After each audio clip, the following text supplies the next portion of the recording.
A black teenage girl walks into an upscale jewelry store to buy her sister a birthday bracelet but walks out in handcuffs when her powerful mother arrives. Everything changes in a way no one saw coming. Can one moment of truth dismantle a wall built from years of quiet prejudice? Before we continue, have you subscribed yet? Hit that button for more amazing stories and tell us in the comment where you're watching from. In the upscale city of Brighton Hills, a teenage black girl named Kendra Harper excitedly walked toward Lockhart and Lane, the most luxurious jewelry boutique in the district. She wasn't here for herself. Kendra had spent months saving every cent from tutoring neighborhood kids and running errands after school to buy her younger brother the perfect birthday gift, a sleek silver watch he'd admired for months. The boutique's gleaming windows shimmered under the afternoon sun. Inside, glass counters held pristine jewelry, their sparkle rivaled only by the gleam of white marble floors. Well-dressed clientele chatted in hushed tones, sipping complimentary champagne. As Kendra opened the door, the soft chime announced her presence. She took one step in, heart light and hopeful, until the woman behind the counter lifted her gaze. Clarissa Wentworth, pale, stiff, and always poised, watched Kendra like a hawk eyeing prey. Her blonde hair was in a tight bun, and her lip curled just slightly. That expression, Kendra knew it. She'd seen it 100 times in different places, with different people. But this time, she decided to ignore it. She had come to make a purchase, not to fight prejudice. Hi, Kendra said, with a polite smile, pointing to the silver watch in the display. may I please see that one? Clarissa didn't move. That's a very expensive item. She replied, tone dripping with condescension. Are you sure that's the one you want to see? Kendra's smile didn't fade. She reached into her purse and pulled out a stack of neatly folded bills. Yes, I'm sure. I saved for it. Clarissa glanced at the cash with narrowed eyes. And where did all that money come from? Kendra's heart dropped, but she stayed calm. I tutor students and help neighbors with errands. I've been saving. Clarissa scoffed softly and finally moved toward the display. Fine, but be careful. It's probably worth more than what you've made all year. Kendra gently picked up the watch, holding it like it was made of glass. Her fingers trembled slightly, not from fear of dropping it, but from the insult in every word Clarissa had said. As she adjusted the watch to admire the back, it slipped. It hit the glass counter with a soft clink, then rolled to the floor. Clarissa let out a shriek. I knew it. Heads turned. Conversation stopped. A man in a blazer dropped his champagne flute in surprise. You were trying to steal it. I saw you. Kendra's eyes widened. No, I wasn't. But Clarissa was already dialing her phone. Security, police. I have a thief. Black teenager. Hoodie. Tried to swipe merchandise. I didn't. Stay right there. Clarissa barked. Moments later, 2 officers burst through the door. Officer Daniels, a burly man with graying temples, and Officer Ramos, younger and sharper, flanked Kendra without hesitation. Hands where we can see them, Daniels barked. I didn't do anything. Kendra cried, panic in her voice. Clarissa pointed with smug authority. Check her. She tried to steal the watch. Daniels moved to cuff Kendra. Ramos hesitated.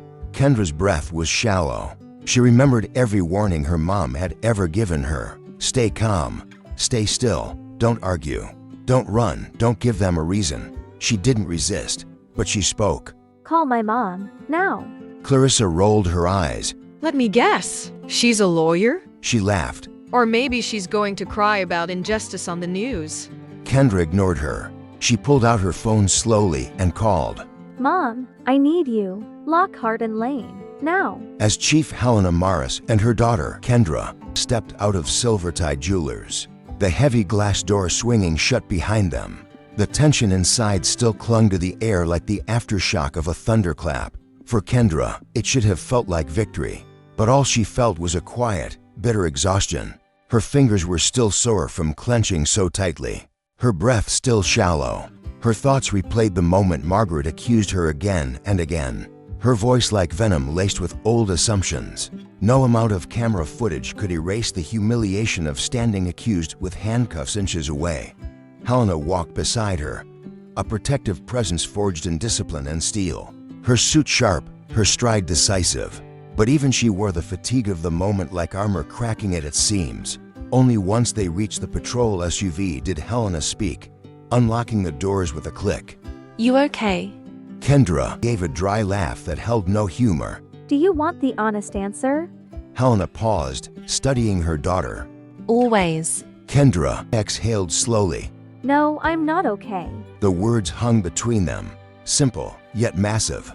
Inside the car, silence returned. Outside, Silvertide carried on like nothing had happened. Shoppers strolled past, eyes averted, pretending not to have witnessed the scene, pretending the world hadn't just proven itself cruel once again. The door to Silvertide opened again. Margaret Whitmore emerged. Her once pristine posture was now tight and hunched, her confidence visibly eroded. She spotted Helena and Kendra but didn't approach. Her mouth opened slightly, closed. Her throat bobbed. She turned away without a word. Not even a sorry. Kendra murmured. Helena's voice was firm. Cowards rarely have the courage to own their shame. Moments later, Sergeant Lewis and Officer Grant exited as well. Gert glanced at Kendra, his gaze unreadable, then lowered his eyes. Lewis didn't even look her way, just walked briskly to his cruiser like, fleeing the weight of his own mistake. So that's it? Kendra asked. No apology? No justice? Helena's jaw tightened. For now. Kendra looked back through the car window. Inside the store, customers had resumed browsing as if the storm had never touched them, as if she had never stood there, accused of being something she wasn't. I just wanted to buy a bracelet. She whispered. Helena reached out, resting a firm hand on her daughter's shoulder. I know. Kendra nodded, her body finally relaxing a little as they pulled away from the curb. That evening, Kendra sat in silence on the couch. News notifications buzzed non-stop on her phone. Silvertide Jewelers incident sparks outrage. Chief of Police's daughter falsely accused. Body cam footage released. Racial profiling alleged. Kendra scrolled absently through the headlines. There were reposts, hashtags, angry threads, and people calling for action. Yet all she could think of was how it had all come down to the color of her skin. Across the room, her little sister Camila came bounding into the living room. Kendra, look what Mom gave me. Camila held up her wrist. There, gleaming under the light, was the silver charm bracelet. Kendra blinked, her throat tightened. You got it. Yeah, I thought you were gonna get it for me. But Mom said she picked it up. She said you helped. It's perfect. Kendra forced a smile, her voice caught. I picked it out. That's what matters. Camila flung her arms around her sister. It's the best birthday ever. Kendra hugged her back, holding tight. Maybe justice hadn't fully arrived, but her sister was smiling. That was something. 3 days later, Silvertide Jewelers was in crisis. Their social media was flooded. Yelp reviews tanked. News anchors played the security footage in split screen, with Kendra composed silence and Margaret's accusations. Margaret Whitmore was placed on indefinite leave. Rumors whispered she had been quietly fired. An official statement condemned racial profiling. An internal investigation was launched into Sergeant Lewis' conduct. Body cam footage revealed he reached for cuffs before even speaking to Kendra at home. Kendra watched the coverage with her mother. Helena stood in the kitchen, phone to her ear. Yes, I want a full review of how dispatch handled the call. And a formal statement issued to the public. Margaret Whitmore's name should be included. Kendra raised her eyebrows. You're really going through with this. Helena lowered the phone, her tone unflinching. Did you think I wouldn't? Kendra smiled faintly. The first genuine one in days. No, I'm glad you are. Helena nodded. Sometimes justice doesn't come with apologies. Sometimes it comes with accountability. Kendra looked down at her hands. The memory of that day still lingered, but it felt lighter now, carried by more than just her. Justice wasn't perfect, but this time, it wasn't silent.